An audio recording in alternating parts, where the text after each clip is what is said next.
Sou membro do IESP, né? E hoje estarei participando aqui como moderadora desse nosso momento aqui, dessa nossa conversa. Sejam muito bem-vindos à nossa live, né, promovida pelo Núcleo de Estudos em Inovação e Empreendedorismo no Setor Público, que é o IESP. Né? E antes de iniciarmos a nossa conversa, eu gostaria de fazer uma breve apresentação do nosso núcleo para que vocês compreendam, né, o que é o IESP, né, o que é essa sigla que eu acabei de citar para vocês. Então, o IESP ele é um núcleo de estudos voltados ao desenvolvimento de atividades de ensino, pesquisa e extensão, com o objetivo de adquirir e disseminar novos conhecimentos na área de inovação, empreendedorismo e setor público, né, possibilitando um maior intercâmbio entre a universidade e a sociedade. Certo? Então, alinhada a essas temáticas, né, as temáticas que são trabalhadas pelo nosso núcleo, a live de hoje vai tratar de um tema muito relevante, que é a reforma administrativa, né?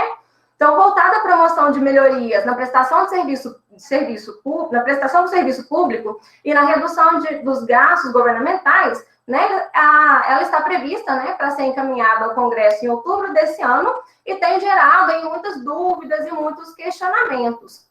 Para trazer um pouco mais de luz a esse tema, né, que é tão importante e que tem sido fortemente discutido em diferentes meios, hoje nós recebemos, então, o professor Dr. Dani, que já é conhecido aqui da maioria, né, o professor Dr. Dani Flávio Tonelli, que é mestre e doutor em administração, com ênfase em organizações, mudanças e estratégia.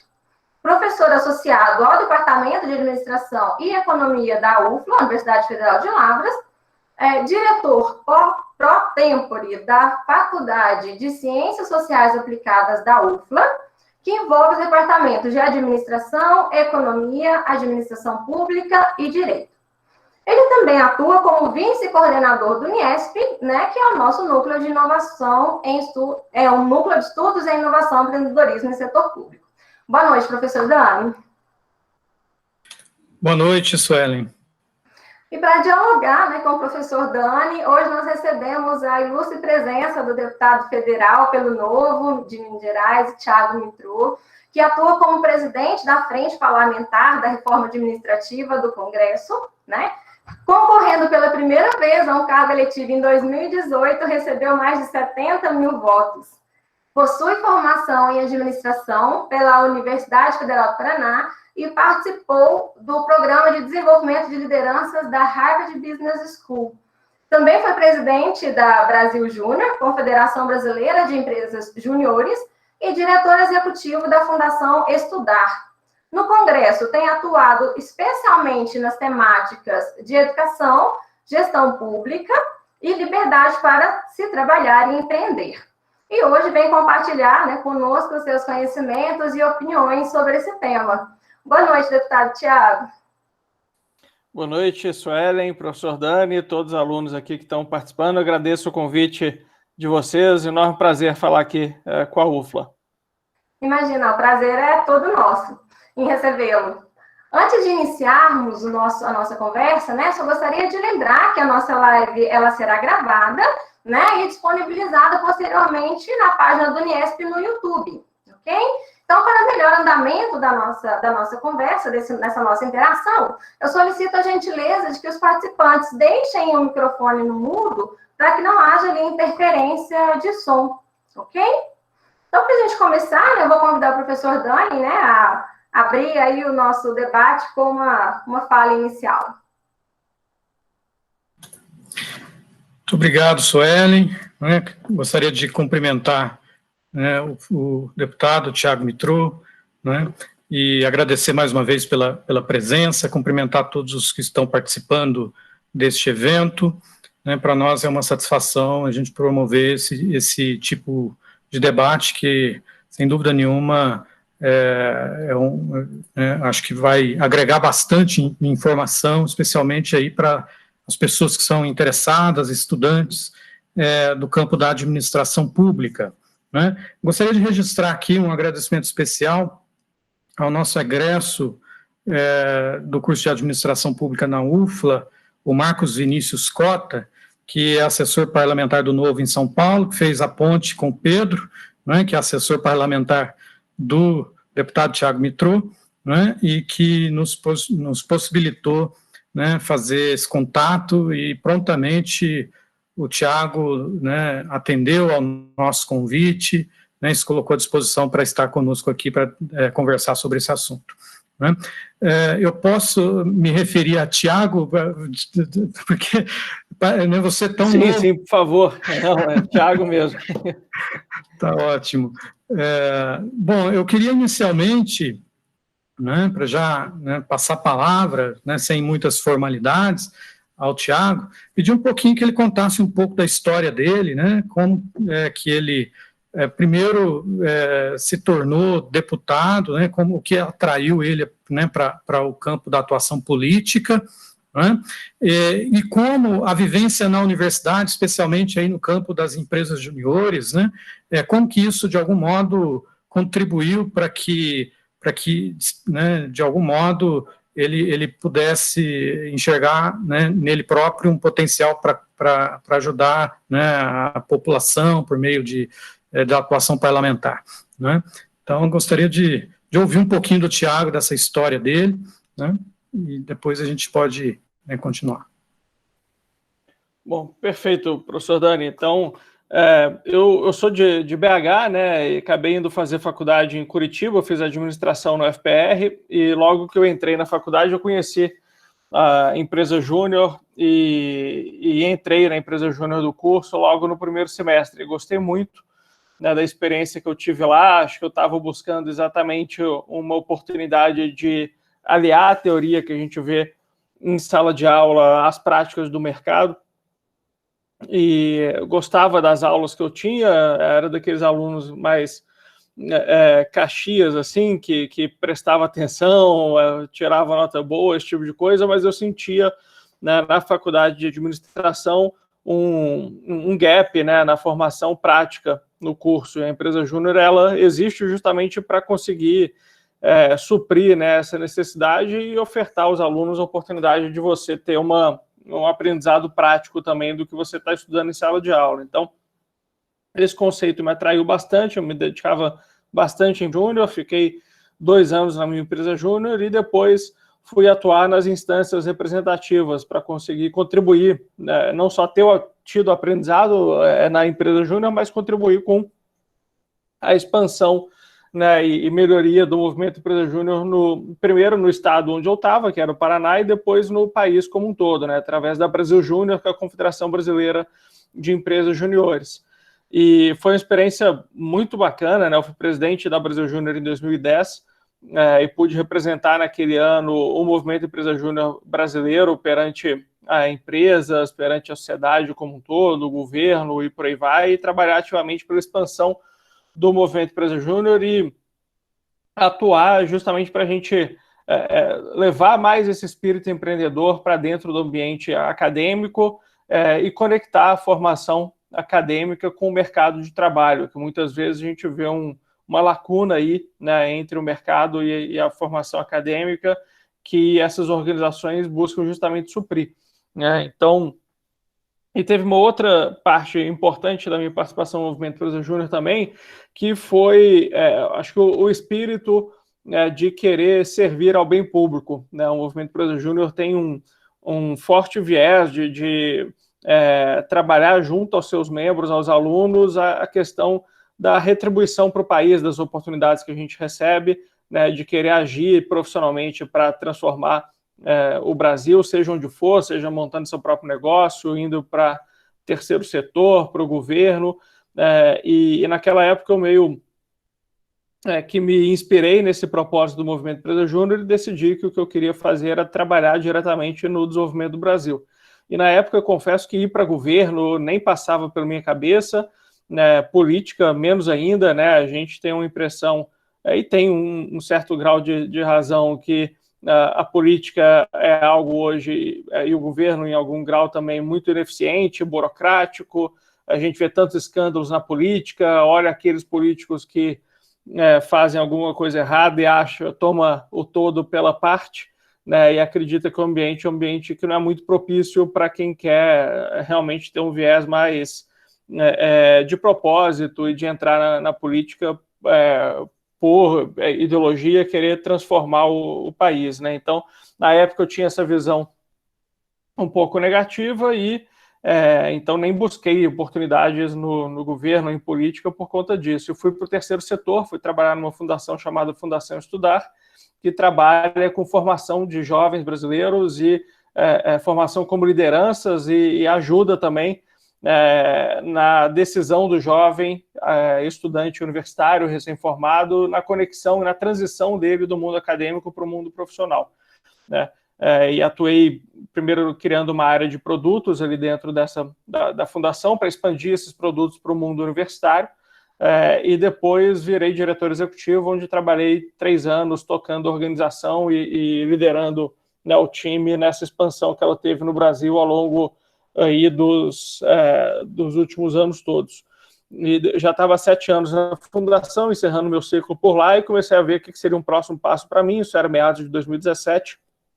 E muita gente ao meu redor começou a se perguntar o que seria do país nas eleições de 2018, né? Acho que desde 2013, quando tiveram aquelas grandes manifestações, o país vem sentindo a necessidade da melhoria da qualidade de serviços públicos e também, né, de uma política mais ética e mais coerente no Brasil. Em 2014, a gente teve eleições depois dessa insatisfação, desse levante, dessa insatisfação da população, só que a gente votou nos mesmos de sempre, né? Não tinha oportunidades de renovação, e chegando em 2018, muita gente começou a se mexer, então, que, poxa, a gente continua insatisfeito com a forma como a política vem sendo feita no Brasil, né? A gente teve mais uma demonstração clara disso, que nossa política tem problemas com o processo de impeachment que teve em 2016, nós não podemos, novamente, não ter opções, né, em 2018 nas urnas, que representem esse sentimento da população que ficou evidente ao longo dessa década. E aí eu comecei a ver muitas pessoas ao meu redor se movimentando para se candidatarem, né, e acabei me inspirando nesse sentimento e acreditando que, por mais que eu não achasse que o ambiente da política era um ambiente ao qual eu me orgulhava, cheguei à conclusão que a única forma que a gente tem de mudar esse ambiente é participando. Né, ficar do lado de fora não adianta, né, eu costumo falar, você só consegue limpar uma casa do lado de dentro da casa, do lado de fora você não consegue limpar, então você precisa entrar para começar a fazer essa renovação, né? Então esse foi o sentimento que me moveu a querer me candidatar e felizmente acabou dando certo, e estou lá desde o início do ano passado, e como foi mencionado aqui pelo Sueli no início, tenho focado especialmente nas áreas de educação e gestão. Eu sempre atuei um pouco nessas duas áreas, desde a época do Movimento Empresa Júnior, até na minha atuação na Fundação Estudar, e dentro hoje do Congresso, na bancada do Novo, eu sou responsável por essas duas pautas, e acabei no fim do ano passado, no início desse, criando a Frente Parlamentar da Reforma Administrativa também, por ver que esse tema não tinha ainda a importância e a atenção que ele precisa dentro do Congresso para a gente poder modernizar a gestão pública brasileira, né? Então, esse tem sido o resumo aí da minha trajetória e um pouco do que eu tenho feito lá no Congresso hoje. Que sirva de inspiração aí, né? Muita gente da administração pública tem interesse, né, de se envolver com a política, e eu acho que é um exemplo a ser seguido aí do deputado.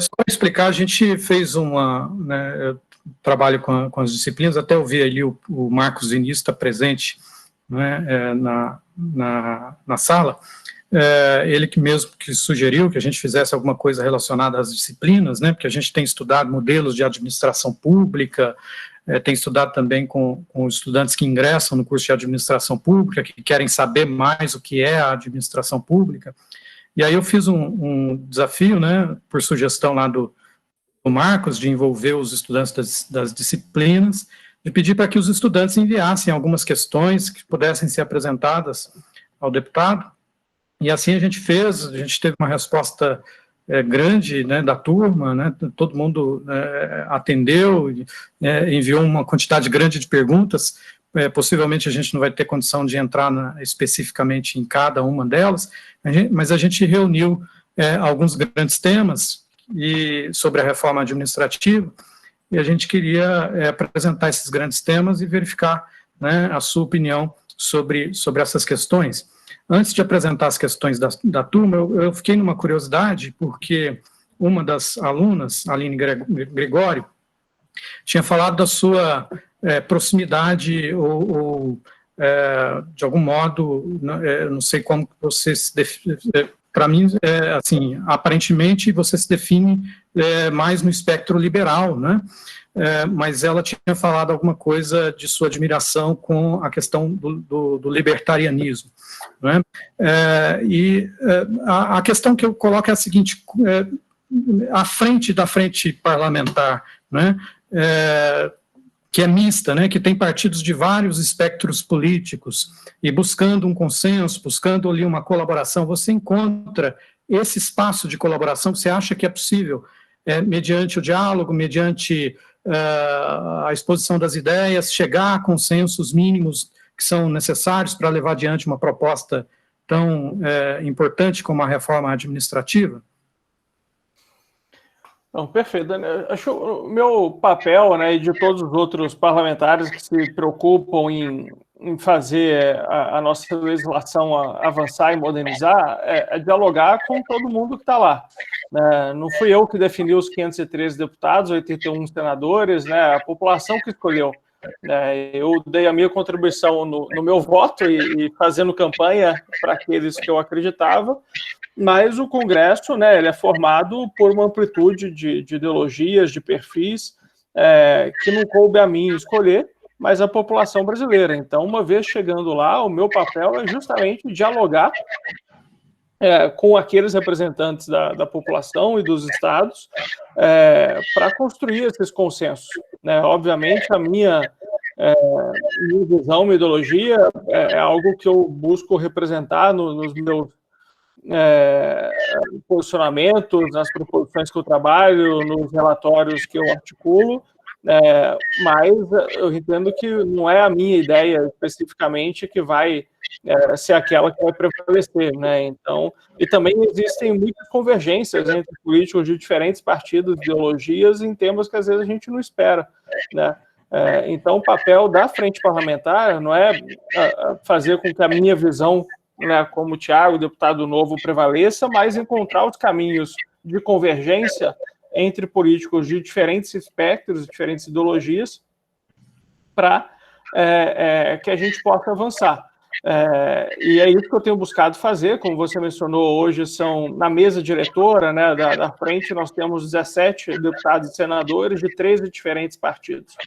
Então, a gente vai ter, desde eu e o Vinícius Poit, que o Marcos aqui, estou vendo ele aqui, obrigado, Marquinho, pela ponte aí, que o Marcos coordenou a campanha do Poit lá em São Paulo, em 2018, nós dois do Novo, tem deputado que é da oposição, o líder da oposição no ano passado, por exemplo, Alessandro Molon do Rio, faz parte da mesa diretora da frente, o deputado Felipe Barros, que é do PSL do Paraná, né, que é um dos deputados mais próximos do presidente Bolsonaro, está dentro da frente também, e outros tantos, como eu, independentes, que não fazem nem parte da base do governo, nem de oposição, e a gente tem encontrado muitas convergências.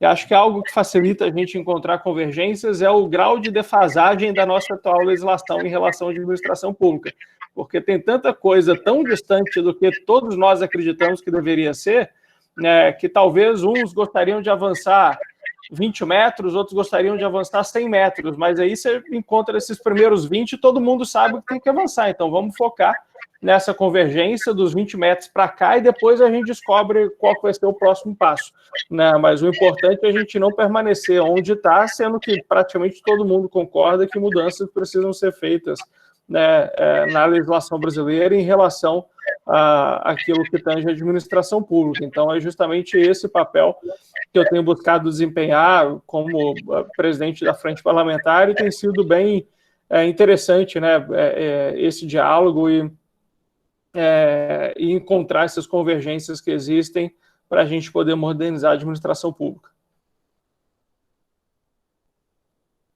Ok. Entrando nos aspectos mais específicos, né, relacionados à proposta, é o que tem se ventilado, né, da proposta, uma vez que ela não existe objetivamente ainda, correto, Thiago? Exato. Bom, pode concluir, eu já comento junto daqui a pouquinho. Mas um dos aspectos que, assim, muitos dos alunos enviaram, né, de questionamento, está relacionado à questão da estabilidade, né, a estabilidade do serviço público. E a estabilidade é um direito, está previsto na Constituição, né, embora ainda não exista, né, essa proposta objetiva, o que se parece, né, o que parece que está sendo debatido é sobre o papel da estabilidade hoje, se é possível superar essa estabilidade, né, em prol de uma avaliação de desempenho mais acurada. Né? Nesse contexto, como você enxerga a estabilidade? Qual o papel da estabilidade do serviço público? Né?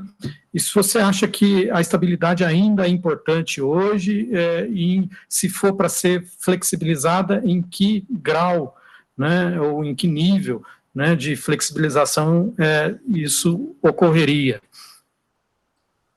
Não, perfeito. Então, antes de responder, né, especificamente sobre a questão de estabilidade, só dar um passo atrás e buscar colocar alguns preceitos aí nos quais a gente está trabalhando esse tema da reforma administrativa, né? A reforma administrativa, basicamente, são as mudanças, né, modernizações que são necessárias, né, em todo o arcabouço legal aí que rege a administração pública brasileira, né, para poder tornar o Estado, né, a prestação de serviços públicos brasileiros de melhor qualidade para o cidadão.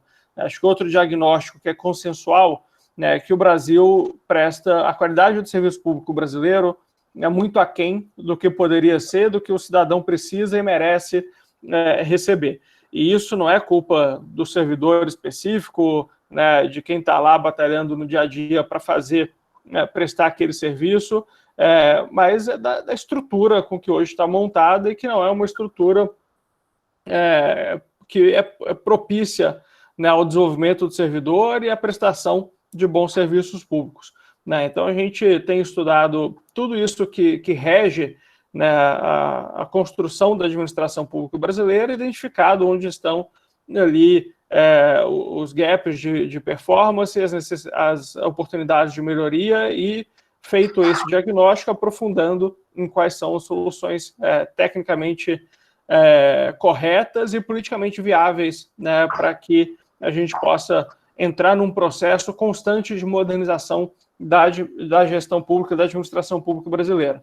A gente está praticamente 20 e poucos anos, 22, 23 anos, sem falar de mudanças significativas na legislação que rege a administração pública. A última vez que foram feitas mudanças significativas nisso foi lá em 98, né, na época do ministro Bresser, que era ministro da Reforma do Estado, né, o Ministério da Reforma do Estado, e de lá para cá poucas mudanças foram efetivas, foram feitas para olhar ter esse viés de modernização da administração pública, tendo o interesse público e o cidadão como foco.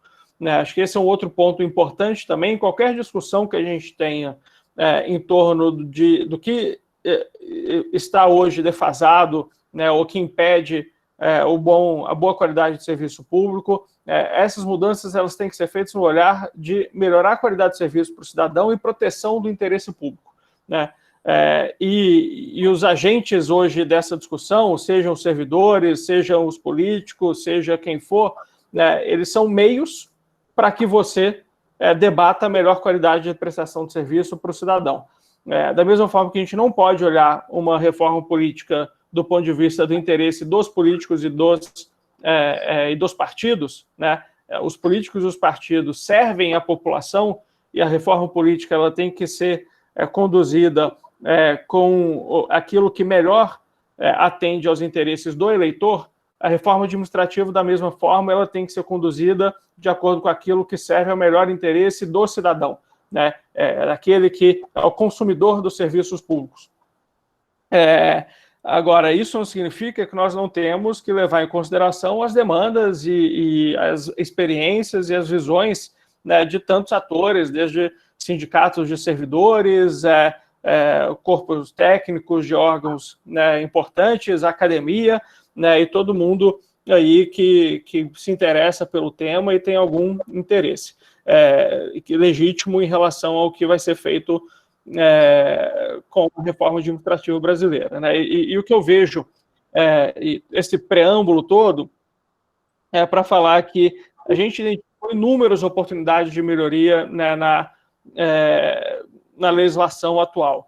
E o ponto da estabilidade é aquele que mais é realçado, né, e que sempre mídia fala, quando vou dar uma palestra, as pessoas perguntam e coisa assim. Eu acho que às vezes ele é até um pouco superdimensionado, né? É superdimensionado tanto do ponto de vista de quem fala que é um manto sagrado, que você não pode discutir isso, e que a estabilidade não pode ser mexida de forma alguma, nem pensada, né, quanto do ponto de vista de quem acha que é uma bala de prata e que a gente precisa mexer na estabilidade, vai resolver todos os problemas e tem que tirar a estabilidade e porque é um privilégio de servidor e coisa assim. Então, acho que às vezes, como vários aspectos no Brasil hoje, é uma discussão muito polarizada e que ela é discutida só do lado extremo, né, no tudo ou nada, né, ali no 8 ou 80, e eu digo sempre, a gente tem que olhar nem 8 nem 80, né, tem que olhar o meio do caminho, o 44 ali, né, o 8 mais 80 divide por 2 e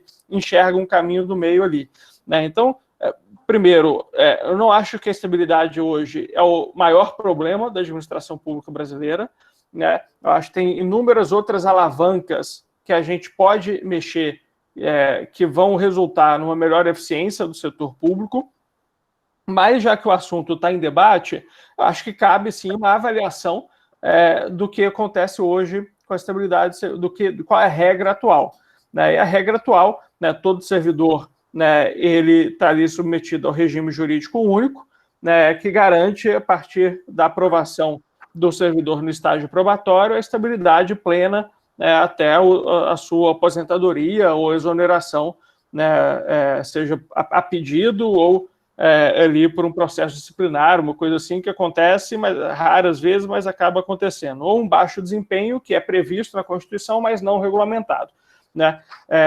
O que eu acho que deve ser modificado nas regras de estabilidade? Primeiro, eu não acho que 100% dos servidores, né, eles têm o mesmo papel, né? E as carreiras de 100% de servidores não podem ser tratadas todas de forma idênticas. Então, existem particularidades de diferentes carreiras que eu acho que podem e devem ter um tratamento diferente do que a gente está falando sobre a questão da estabilidade. Qual que é a razão da estabilidade? A razão de ser da estabilidade não é dar um privilégio para o servidor público, é proteger o interesse público para que o servidor não seja ali coagido, né, a exercer alguma atividade, tomar uma decisão que seja contra o interesse público. Então, quando você goza da estabilidade, não é porque passei no concurso, ganhei esse direito e agora vou até a minha aposentadoria com o meu emprego garantido. Não é esse o olhar correto. O olhar correto é, eu vou exercer uma função pública que impacta diretamente a vida das pessoas, essa função pública tem que atender o interesse de toda a sociedade e, se eventualmente eu não gozar de estabilidade, pode ter alguém que venha com interesse político particular, né, ou interesse ali escuso e me coaja, porque se eu não perder um emprego, eu vou ter dificuldade de falar não, né, e acabe ali tomando uma decisão ou sendo obrigado a agir contra o interesse público. E a estabilidade, ela protege o interesse público de situações assim, né? Então, ela tem sua razão de ser e deve ser preservado. Novamente, olhando o viés do interesse público, é algo que tem que ser preservado, mas não tem por que existir de maneira ampla e restrita como nós temos hoje, né? Então, o que nós acreditamos é que é possível ter regimes mistos de vínculo do servidor com o Estado, onde você tem critérios mais bem estabelecidos para adquirir a estabilidade. Outro erro que eu acho que acontece também, né, o servidor faz um concurso, entra no estágio probatório, o estágio probatório é quase protocolar, você vê os índices de efetivação do estágio probatório são 99%, né, então acontece que você passou no concurso, no dia que você foi nomeado, você garantiu estabilidade para o resto da vida, né? Poxa, mas será que não valeria ter um teste real se a pessoa tem aquela vocação para aquela função, para daí se adquirir estabilidade e ter essa proteção que ela traz para o interesse público, não valeria a pena esperar um pouco mais? Será que ela precisa ser para todas as carreiras? Estabilidade para carreiras de Estado eu entendo, que são aquelas que lidam diretamente ali com questões de interesse público. Agora, uma função que não seja uma função meio, precisa ter estabilidade até a aposentadoria. A gente está vivendo num mundo que muda constantemente, que as regras mudam, não tem a menor previsibilidade hoje se eu vou precisar de um médico na cidade tal daqui a 10 anos, que dirá 20, 30 anos. Então, será que algumas carreiras eu não posso ter ali contratos temporários que garantam estabilidade para o servidor durante aquele período, mas depois você faça uma reavaliação se ainda é necessária, né, aquela função ou não? Então, acho que esse é um caminho que uma discussão de estabilidade deveria acontecer, né, pensar em formas de se adquirir e qual é o tratamento que deve ser dado para cada uma das carreiras, para que a gente não tenha a estabilidade atuando contra o interesse público e impedindo uma reorganização da máquina pública, que seria benéfica para a sociedade. Então, acho que é esse o caminho que tem que ser levado à discussão. A gente precisaria de uma mudança constitucional para isso. Existem, né, inúmeros exemplos em outros países que mostram para a gente exatamente esse caminho que eu falei, tratamentos diferenciados para carreiras diferentes, né, e condições diferenciadas para se adquirir a estabilidade, e acho que a gente precisa aqui no Brasil encarar esse debate com seriedade, sem o discurso superficial que a gente acaba vendo de diferentes lados. Falei, como mencionei antes, alguns tratando o fim da estabilidade como uma bala de prata que vai resolver os problemas de administração pública, o que não é verdade, e outros tratando como um manto sagrado que não pode ser discutido, não pode ser tocado, que também, a meu ver, não é verdade. Essa questão da estabilidade, Thiago, é um ponto que realmente tem ganhado determinado destaque dentro dos debates, né, que você tem participado aí em relação a esse tema, e ele também foi uma questão que apareceu muito aqui nas perguntas elaboradas pelos alunos, né, obviamente a gente não tem como citar todos, né, mas trazendo alguns exemplos, a questão feita pela Beatriz, pela Sara, pela Fabina, Natália e a Pâmela, que trata realmente dessa questão da estabilidade, né? E aí, pensando, entendendo aí um pouco da sua fala, me parece que você está adotando uma postura um pouco mais equilibrada, né, em relação à existência ou não da estabilidade, né? Então, nem a extinção total da estabilidade e nem a manutenção do modelo atual. Né? Inclusive, tem algumas pessoas que atuam com uma defesa, né, mais enfática da manutenção da estabilidade, né, como o próprio deputado professor Israel, né, que ele fala muito sobre a questão da autonomia, né, que a perda da estabilidade para alguns cargos geraria uma certa resistência ou um certo medo de expor a sua opinião ou a sua ressalva ali em relação a algum procedimento que possa ser feito, né? E isso, de alguma forma, possa resultar num outro ponto da reforma administrativa, que seria a própria questão da avaliação do desempenho, né? Então, como é que se daria isso nesse sentido? O senhor realmente acredita que a estabilidade ela tira, né, esse empoderamento do funcionário e dá mais poder ao gestor, né, no caso como superior ali imediato, ou se a proposta de avaliação de desempenho já vem prevendo possíveis alternativas para minimizar a ocorrência desse tipo de situação.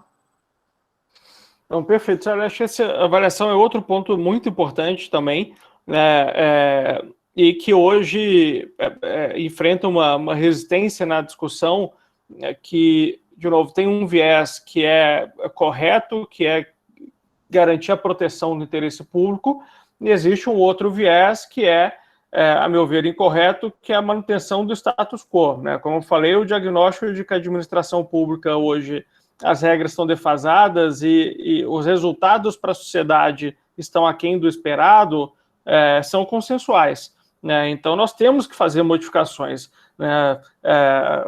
Aquele conceito do Einstein, que loucura é você repetir o erro e repetir uma ação e esperar resultado diferente. Então, o resultado não está bom, a gente não pode insistir na regra atual, né? E hoje o que a gente tem um diagnóstico claro é que não existe um ambiente propício na grande maioria da estrutura da administração pública brasileira, para que você tenha incentivos corretos para o servidor dar o seu melhor, né? Pesquisas que são feitas no governo federal, em prefeituras, que mostra a motivação do servidor, se ele acredita que se esforça pouco ou muito para atingir o resultado e por aí vai, mostra que você tem uma parcela imensa de servidores que não se sentem motivados a dar o seu melhor no ambiente, né, onde eles estão, e em consequência, se eles não estão motivados a dar o seu melhor, né, você não tem ali o melhor resultado para a população.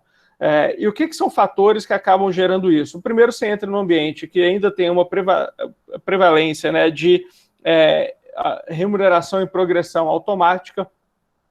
Então, a partir do momento que o seu sucesso não depende do seu desempenho, mas de fatores que são não atrelados a resultado, você não tem por que se esforçar e querer ir bem, entregar o melhor resultado, sendo que, de qualquer forma, você vai ali progredir na carreira, né? Então, você tem uma estrutura de carreiras complexa, né? Olhando aqui mais o exemplo do governo federal, mas isso replica em estados e municípios, são quase 300 carreiras hoje no governo federal, né? Que não condizem mais, muitas vezes, com a realidade hoje. Você tem uma inflexibilidade de transição, então a carreira, você entra ali na carreira de fiscal do Ministério da Agricultura para a região tal, se acaba a necessidade de ter o fiscal do Ministério da Agricultura naquela região, você não pode ser movido para outra região, porque senão desvia de finalidade, porque o seu concurso foi feito específico naquelas regras, né? Você progride automaticamente, então não tem esse benefício, todo mundo chega no topo da carreira, né? Então não existe organização no mundo em que 100% das pessoas, né, estão no topo, né? Em toda organização você precisa ter uma certa estrutura piramidal, digamos assim, onde você tem um volume maior de pessoas trabalhando, né, na base ali, em projetos e funções mais operacionais, diretas ali, ligada ao objetivo fim, um número intermediário de gerentes tocando a parte tática da organização e um número menor ali de lideranças que vão atuar mais na parte estratégica, no direcionamento do trabalho. E a remuneração tem que ser condizente com isso, né? Você pega hoje uma estrutura como o governo de Minas, e você tem um secretário da Fazenda, de Saúde ou de educação ganhando um salário de R$10 mil, né, e o assistente administrativo do gabinete ganhando um salário de R$25 mil, né? Não faz sentido isso. Por quê? Porque o secretário é cargo comissionado e daí a Assembleia decide que é R$10 mil e o assistente administrativo está lá há 15 anos, ganhou as progressões que tinha, o salário inicial era muito mais alto do que a realidade do mercado para aquela função, né?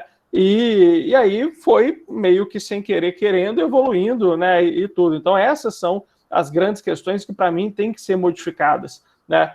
E veja que a questão da estabilidade, para mim, é secundária nessa discussão, né? É importante, se há oportunidade de a gente evoluir, vamos trabalhar para evoluir, mas em tudo isso que eu falei, a complexidade das carreiras, a pluralidade que existe, de estruturas que são inflexíveis, você sair de uma para outra, as regras de promoção, a falta de incentivo por resultados, tudo isso, para mim, tem que ser modificado independente da questão da estabilidade, e isso, para mim, está muito mais atrelado, né, a melhoria da qualidade do serviço público do que a discussão de se vai ter estabilidade ou não, né? E isso tem um potencial muito maior de gerar o estímulo necessário nos servidores, protegendo o interesse público, né, e garantindo melhores resultados na ponta. Então, acho que esse é o grosso daquilo que tem que ser modificado. E indo no ponto da avaliação de desempenho, ela já está prevista na Constituição, na reforma que foi feita em 98 do ministro Bresser, né, o artigo 41 da Constituição prevê a avaliação de desempenho, de acordo com regulamentação em lei complementar, e essa lei complementar nós estamos há 22 anos esperando, né? E é isso que nós temos que trabalhar, e com viés, primeiramente, E também, muitas vezes, né, até os próprios servidores, eu tenho conversado muito com eles, você pega a própria ementa dos projetos que estão tramitando no Congresso, projeto tal visa regulamentar a estabilidade para fins de exoneração por baixo desempenho, né? Visa regulamentar a avaliação de desempenho para viés de exoneração por baixo desempenho. Acho que a exoneração ela tem que ser a última consequência. O processo todo de avaliação de desempenho é para você conseguir auferir resultado, servir de critério para desenvolvimento, para promoção, primeiro para promoção do servidor, para desenvolvimento dele próprio, né?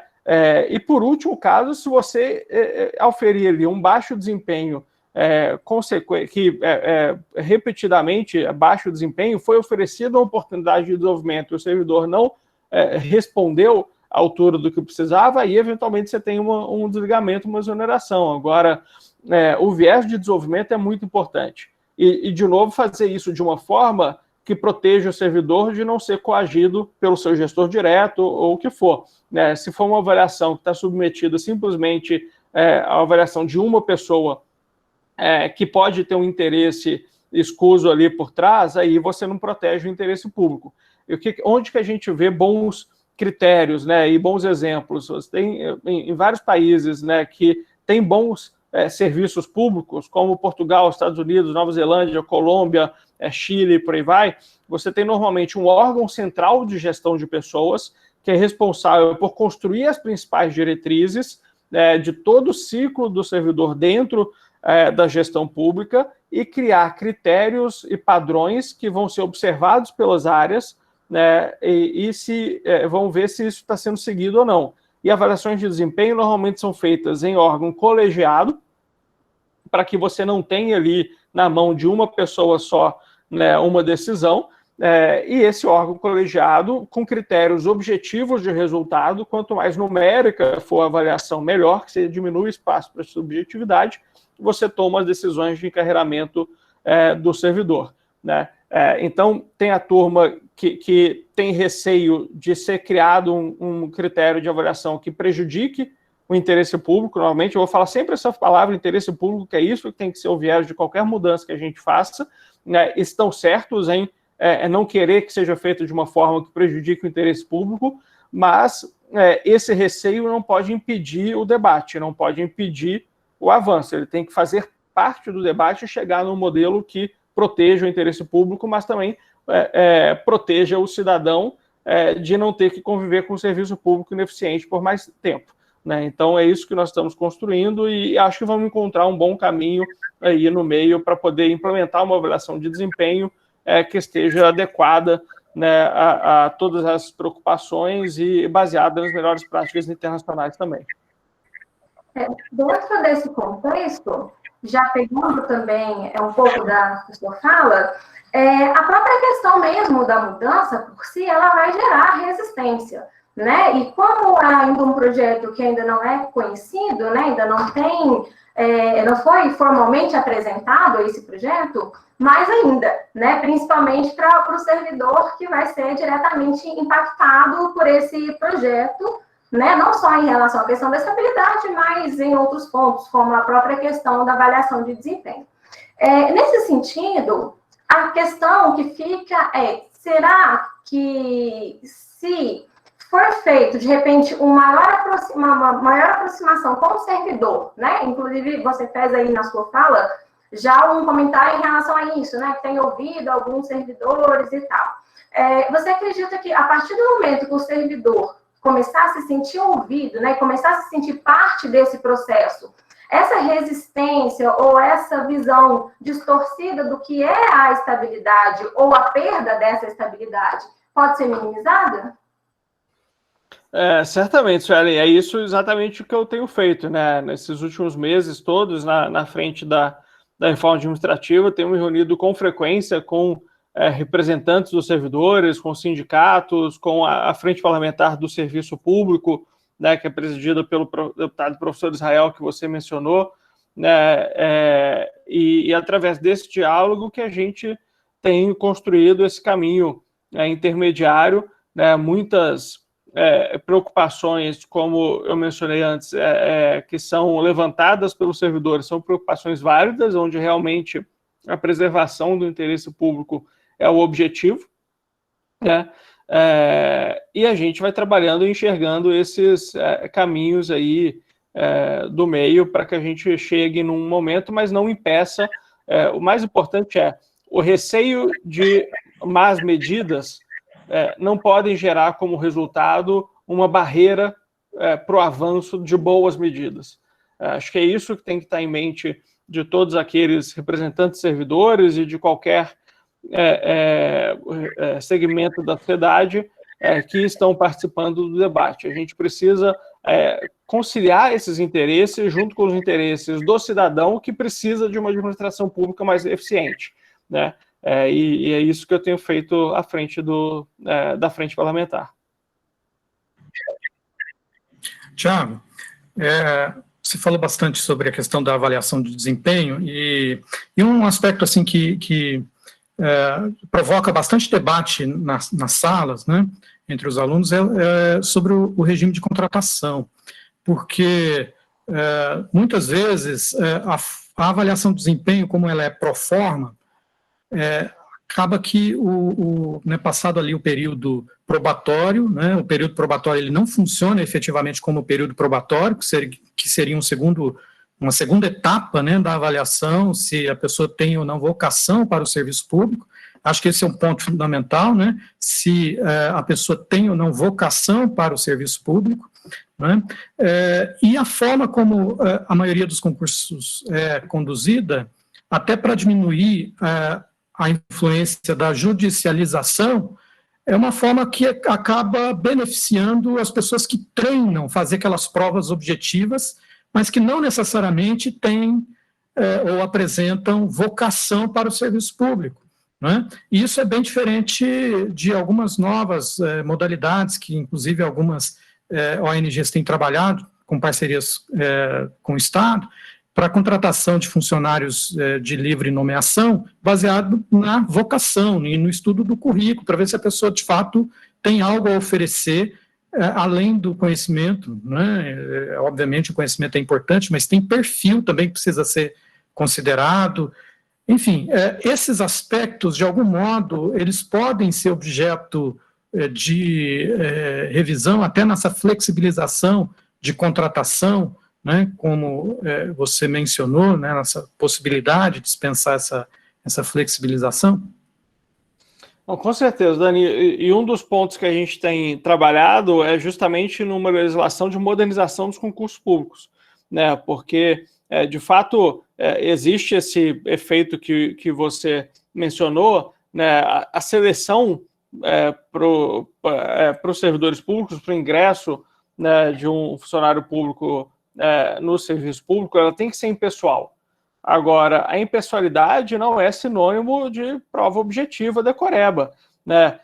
Você tem maneiras de garantir a impessoalidade colocando critérios mais adequados de seleção que aproximam a realidade, aquilo que é observado e avaliado no teste de seleção da realidade do exercício da função, né? E é isso que a gente tem que garantir no concurso público. Hoje existe pouca segurança jurídica de fato para que isso seja feito, e acaba que, para evitar judicializações eternas, né, muitos gestores acabam simplificando excessivamente o ingresso, né, a regra do concurso público, mas hoje já é possível você inserir alguns elementos como entrevistas, como testes, na seleção, só que não existe essa segurança e esse conforto para que isso seja feito. Então, acho que precisa, sim, de uma modificação na legislação para que haja maiores, acho que mais critérios bem definidos, não fazer uma legislação que ingesse, mas deixar clara essa possibilidade. A gente chega hoje no absurdo que alguém que, por exemplo, é avaliado para um concurso de professor de educação básica é contratado sem nunca ter dado uma aula, né, sem nunca ter sido avaliada a sua capacidade de comunicação em público, né? Você faz uma prova onde você não tem que se comunicar oralmente, e você passa num concurso para professor, né, e depois vê que a pessoa não tem nenhuma habilidade ali em sala de aula, né, oratório, o que quer que seja. Nas universidades você ainda tem, né, a aula que é dada por quem está ingressando, agora no ensino básico não.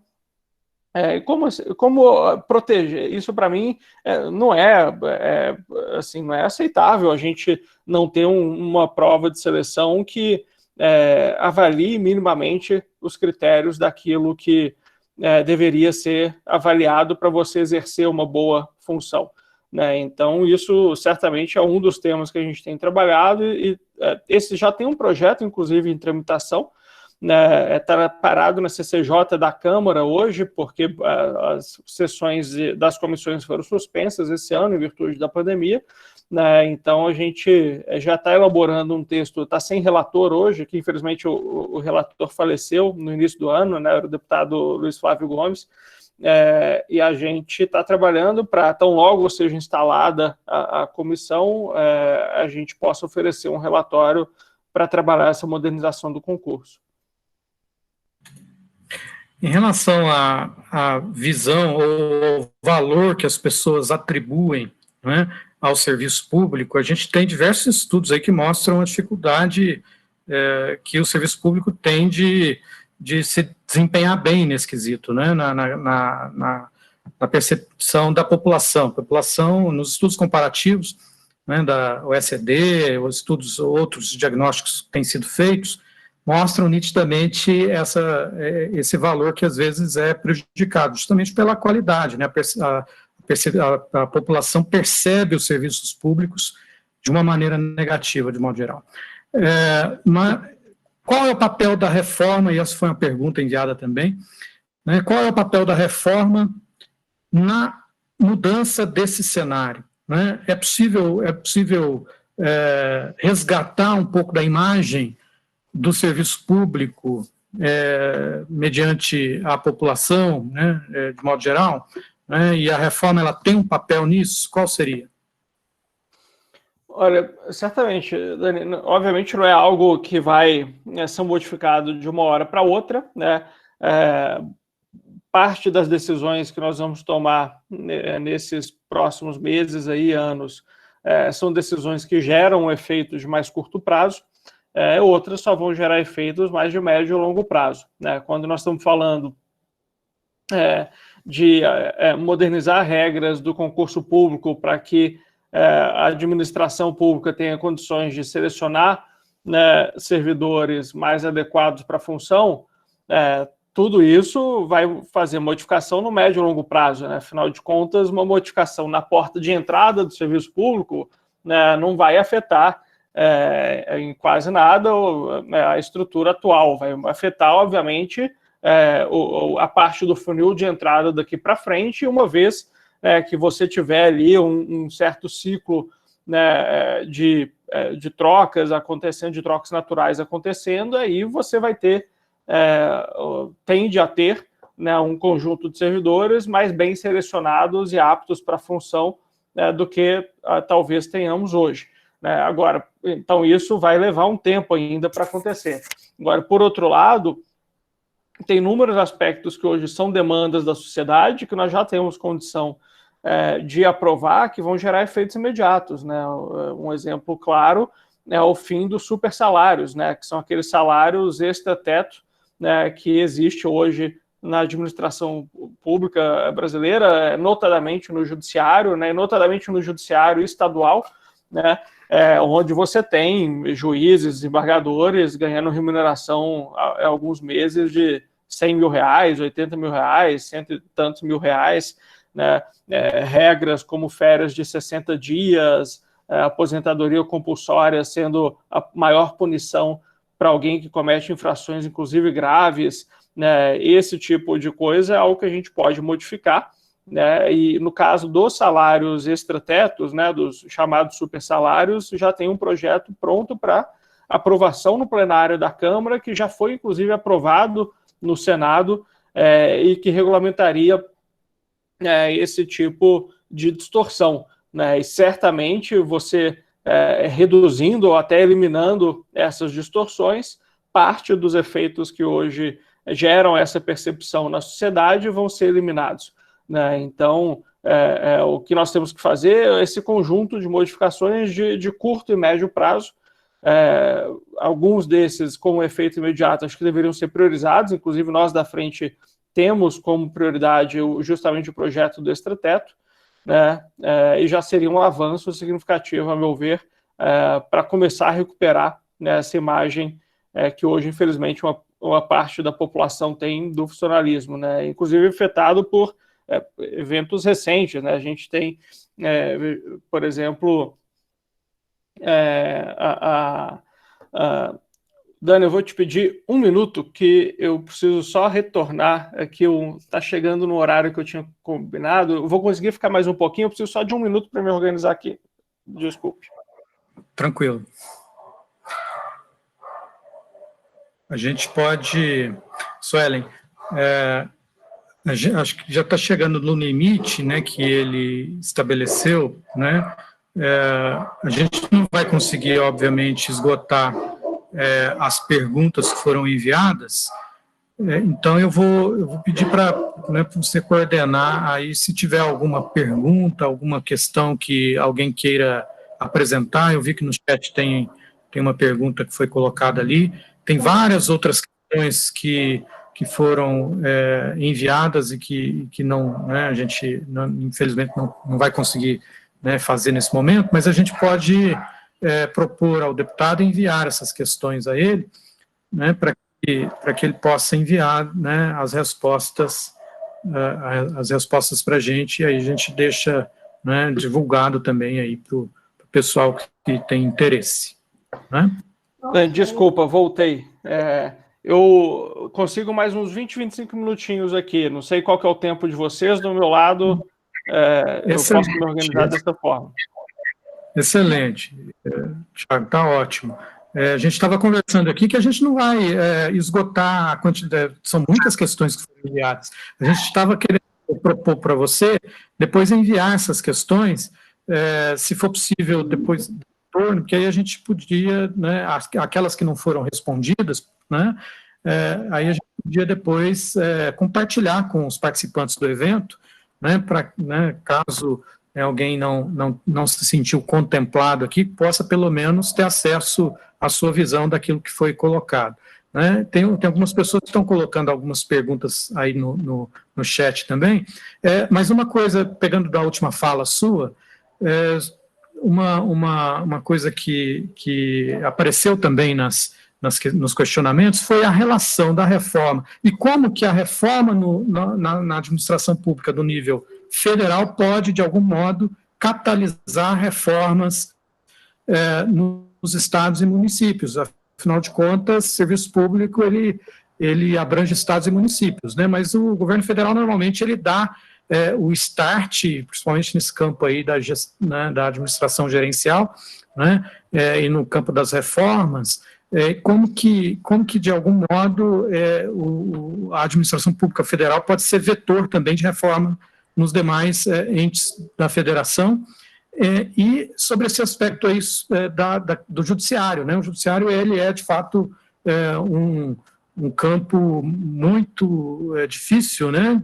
Porque eles atuam de maneira muito corporativa, né? E como é que a frente está encarando essa luta? Porque vai ser uma luta mesmo, né? Especialmente quando se fala em eliminar alguns privilégios de algumas classes, né, especialmente no caso aí o judiciário.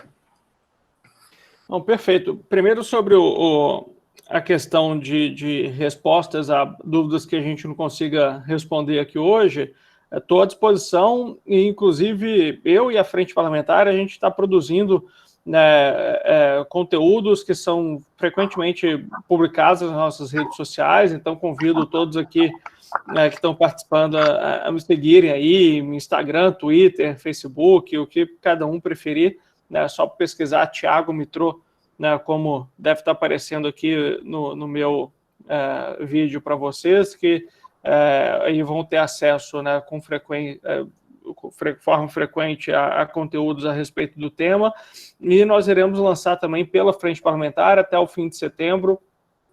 Nós estamos chamando da Agenda Legislativa da Frente Parlamentar, que é justamente um resumo do que nós acreditamos que tem que ser modificado com aqueles projetos priorizados em relação ao que precisa ser modificado. E lá vai ter uma boa parte aí, talvez, possa responder das dúvidas que todos tenham. Sobre a questão de estados e municípios, no nível do Congresso, nós temos condições de modificar itens que tangem estados e municípios, notadamente aqueles que estão na Constituição, né?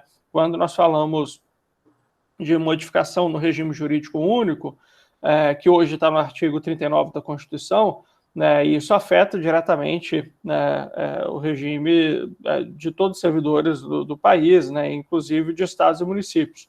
A regulamentação de avaliação de desempenho, que também é matéria, né, a avaliação de desempenho é matéria constitucional e a sua regulamentação através de lei complementar também afeta e dá mais segurança jurídica, né, para estados e municípios. Nós tivemos aqui em Minas mesmo, né, no governo, acho que ainda do Aécio, quando a Anastasia era secretário, ainda acho que nem era vice-presidente, vice-governador, começou um trabalho de modernização da administração pública que previa avaliação de desempenho e foi conduzida durante alguns anos, e quando chegou no momento de exonerar aqueles servidores com baixo desempenho, acabaram tomando uma decisão de não executar pela falta de regulamentação, né, da avaliação do desempenho e por poder abrir margem para iniciar uma briga judicial, né? Então, certamente a aprovação do projeto de lei complementar da avaliação do desempenho contribuiria com a modernização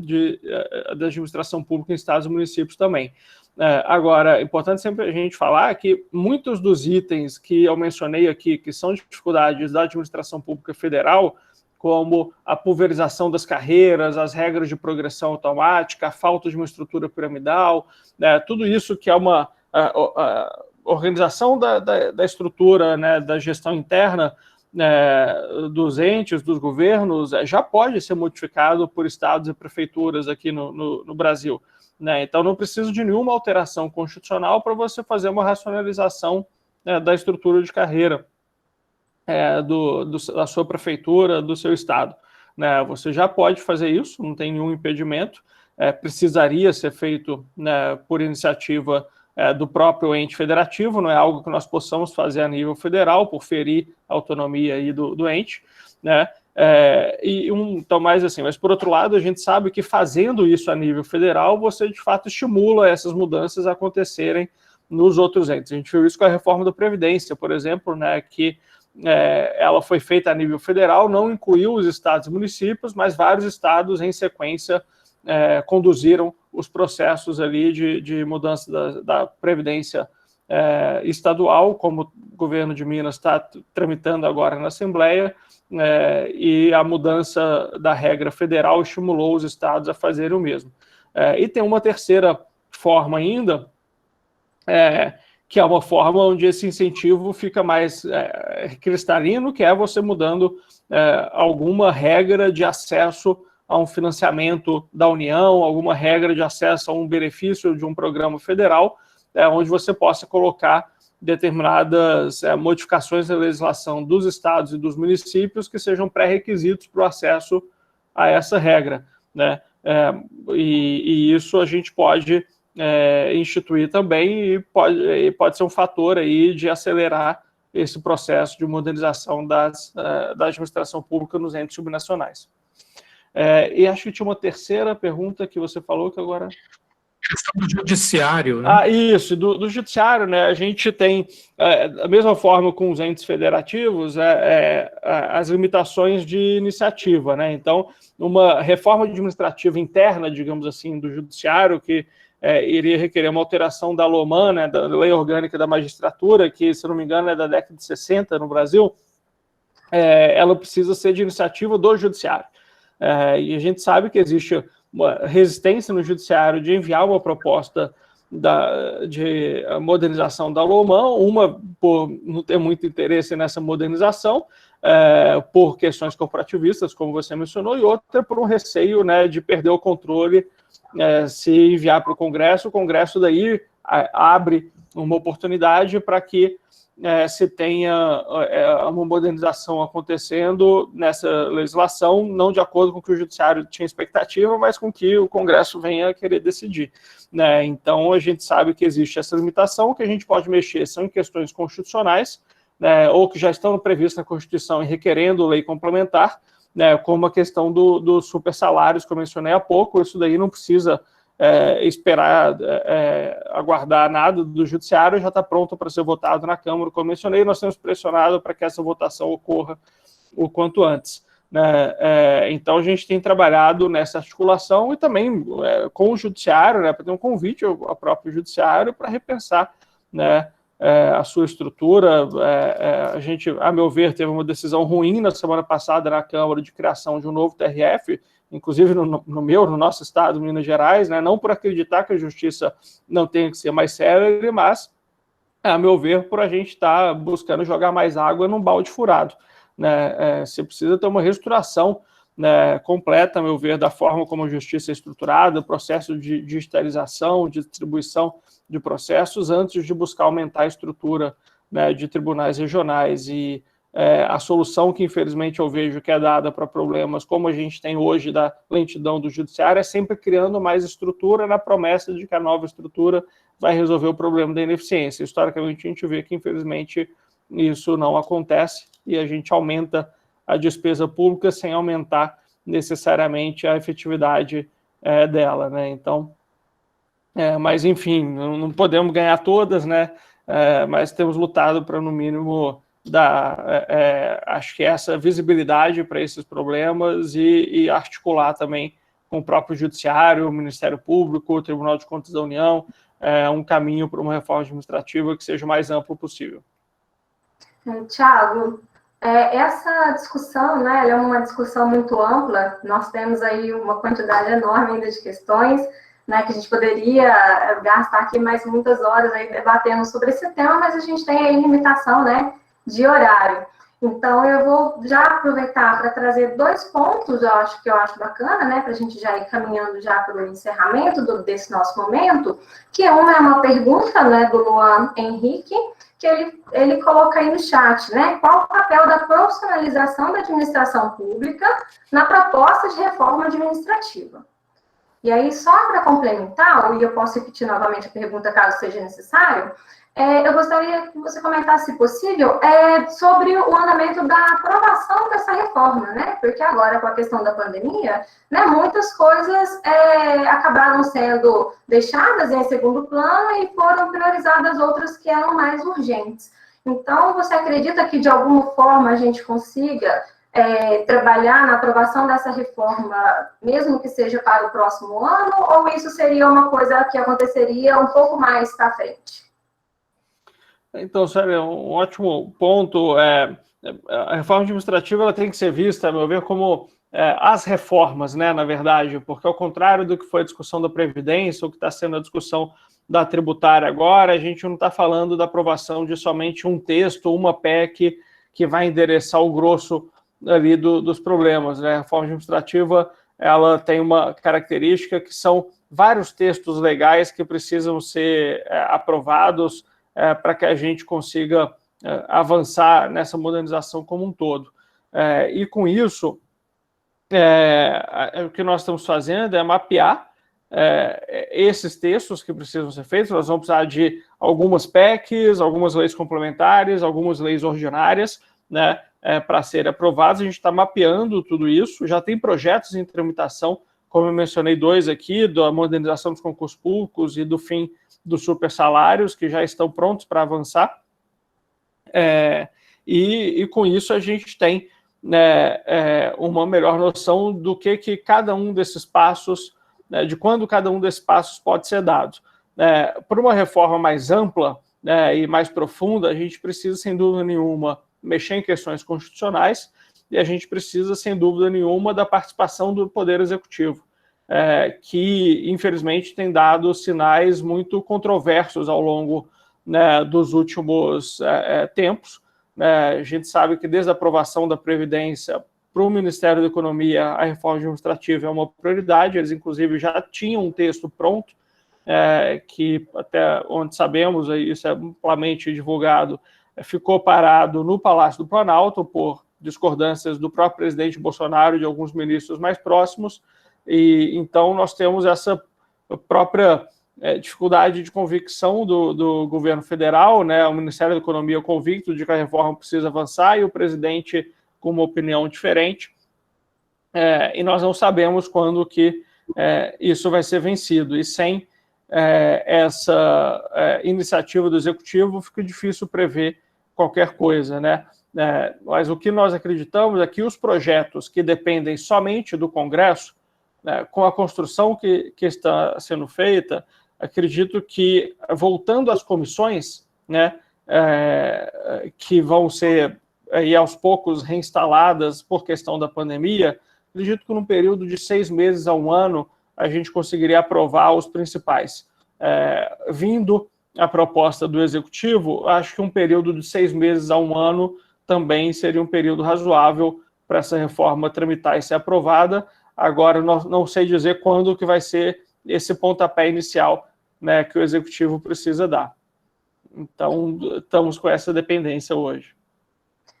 E sobre a segunda pergunta, desculpa, da profissionalização, né, que o Luan aqui perguntou, Luan, acho que tudo isso que eu entendo, né, por profissionalização, toda aquela mudança que for feita para você reduzir as ingerências, né, que existem hoje no serviço público e a falta de critério, né, para que as decisões sejam tomadas com viés de melhoria de resultado para o cidadão, né? Isso vai desde critérios melhor de ingresso do servidor no setor público, de adquirir a estabilidade, a melhor configuração das carreiras, né, processos de avaliação de desempenho, efetivação de programas de desenvolvimento do servidor, efetivação de exoneração por baixo desempenho, por insuficiência de desempenho, quando for o caso, né, uma implementação de gestão por resultados no setor público, né, que permita você auferir e corrigir os rumos dos diferentes órgãos ao longo do caminho, né? Então, todas essas medidas que nós estamos trabalhando para a reforma administrativa hoje, são medidas que vão, a meu ver, nesse caminho da profissionalização, né, do serviço público. Acho que, novamente, você ter um serviço público mais orientado para resultados, com menos possibilidade de ingerência, com servidores mais preparados, com incentivos corretos para que eles possam melhorar ali o seu desempenho e por aí vai, a gente vai caminhar para essa profissionalização e acho que o que a gente tem estudado e vamos aí propor e articular a aprovação é justamente nesse sentido. Ok, então acredito que a gente já, pela questão do tempo mesmo, né, a gente já pode ir caminhando para o encerramento. Para a gente conseguir, eu só gostaria de passar a palavra ao professor Dani, para ver se há mais alguma consideração, mais algum comentário que ele queira ainda colocar, né? Então, fique à vontade, professor. Não, mais uma vez, eu gostaria de agradecer imensamente a disponibilidade do Tiago, né, deputado Tiago Mitrô, né?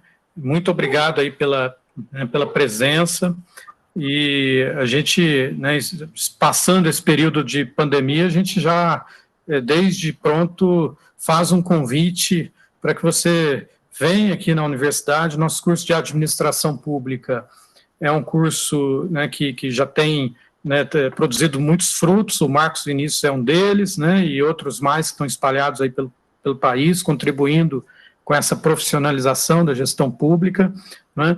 Nós aprovamos recentemente na universidade a criação de um departamento, que isso já vem sendo discutido há bastante tempo, que é um departamento de administração pública. Hoje já foi aprovado no conselho da universidade a criação do departamento. A gente tem um mestrado profissional em administração pública, além do curso tanto o curso presencial como a distância de administração pública. Então, assim, manter esse contato com o Tiago, que é uma pessoa que se preocupa com o aspecto da gestão pública e da educação, né, é importante para nós. Então, agradeço imensamente e, assim, a universidade se coloca à disposição, Tiago. Quando você, né, quiser vir aqui pessoalmente, passando esse período, a gente gostaria muito de trocar mais informações com você, conhecer mais um pouco do seu trabalho, dos seus projetos aí na Câmara. E agradecer também aos participantes. Eu vi que nós tivemos um grande número de inscritos, normalmente baixa um pouco mesmo, né, o número de inscritos para o número efetivo de participantes, mas a gente manteve aí o número de 95, 100 pessoas aí ao longo do tempo, e a gente, né, tendo aí né, o evento gravado, a gente vai disponibilizar isso depois para outras pessoas que queiram acessar os conteúdos, né, acho que, né, isso vai, sem dúvida nenhuma, ajudar bastante, né, no debate aqui interno sobre a reforma administrativa. Então, agradeço imensamente e ficamos à disposição, viu, Tiago? Não, perfeito. Novamente. Pode falar, Tiago. Não, eu queria só agradecer aqui, você, Suelen, o professor Dani, o Marcos, que fez a ponte, né, eu conheço alguns aí egressos do curso de vocês, alguns que, inclusive, já trabalhei, né, na minha campanha teve uma ex-aluna aí do curso que fez parte da minha equipe, né, outros que estão no Renova BR, que é uma organização que me apoiou também na minha preparação para esse ingresso aí na política. Então, dá para ver, através desses alunos, né, que saíram do curso, a qualidade que o curso tem. Eu tive a oportunidade de conhecer alguns, e está aceito já o convite, assim que a gente puder. Já tive algumas vezes aí na UFLA, por conta do Movimento Empresa Júnior, a Fundação Estudar, e é sempre um prazer poder retornar.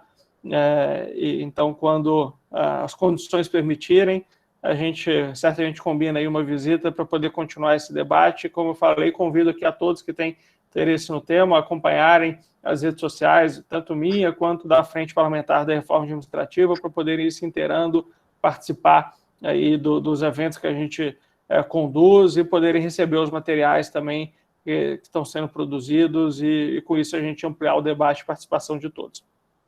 É isso, muito obrigado e boa noite a todos. Então, pessoal, boa noite a todos. Gostaria novamente de reforçar o agradecimento ao deputado Thiago Mitrô, né, pela disponibilidade em realmente estar aqui conosco debatendo esse tema tão importante, né, e tão amplo de discussão. Realmente é preciso mesmo que se estimule, né, esse debate, essa troca de informações, de conhecimento, até para que a gente consiga ampliar a nossa visão sobre determinados assuntos, né, que vão contribuir para o bem comum, né, que vão trazer benefícios aí para a sociedade. Ok?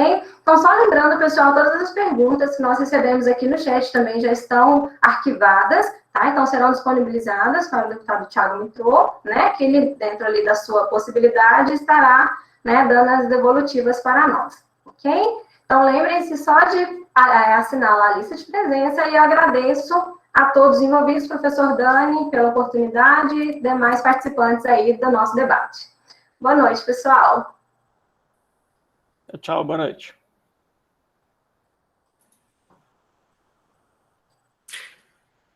É isso aí, gente. Valeu aí. Se você quiser parar a gravação, Wellington, à vontade. Dani, boa noite.